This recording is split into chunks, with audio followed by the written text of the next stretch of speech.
Whatever power this engine lacks, it makes up for it with its reliability and simplicity.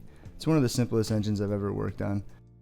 The engine has 20 horsepower, 4.5 to 1 compression, no water pump, a planetary driven transmission, a hand crank, and a magneto requiring no battery to operate.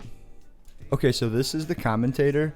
It's basically the distributor cap for the car. It connects to a rod and you control the timing, advancing, and retarding while you're driving.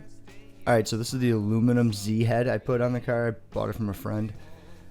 This is going to increase my compression ratio from a staggering 4 to 1 to 6 to 1. It's going to give me about 7 more horsepower, or about 30% more. These are the ports for the intake and exhaust. Took the manifolds off. I was leaking some air, so it was important to get these patched up and get some new copper O-rings put on.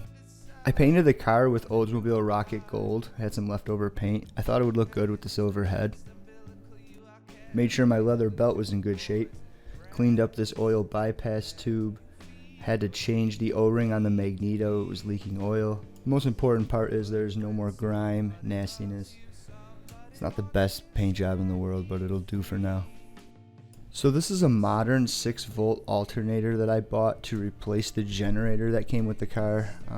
This is a really common upgrade. This is important if you want to take the car long distances, especially if we're going to have a lot of safety lights running. Make sure we have all the juice we need.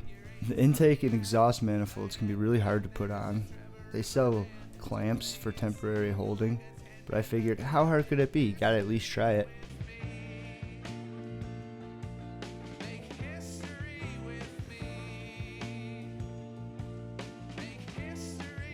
This is the inner retainer for the copper washer. You can buy a more modern gasket style, but I decided to go with the old retainer copper washer just to kind of keep it original.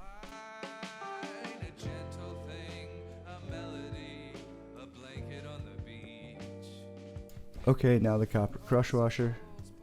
These were cheap. They were about 50 cents a piece, which I was surprised. The old original ones were smoked. Not surprisingly.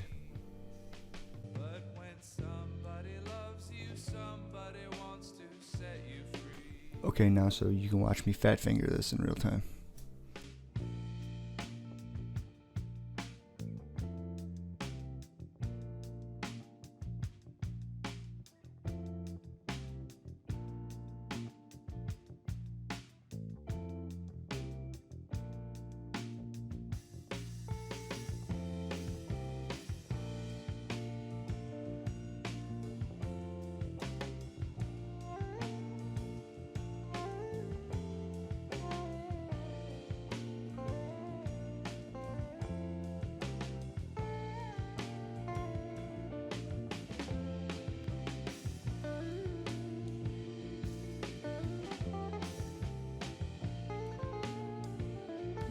This split on my finger has been keeping me awake at night.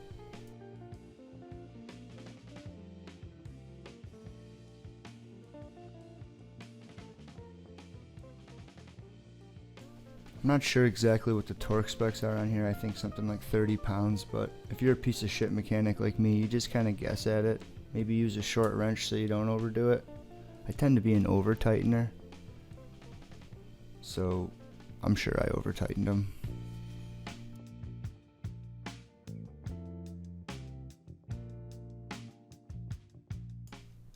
I replaced the carburetor gasket along with all the gaskets in the carburetor. It's a Holley Model NH.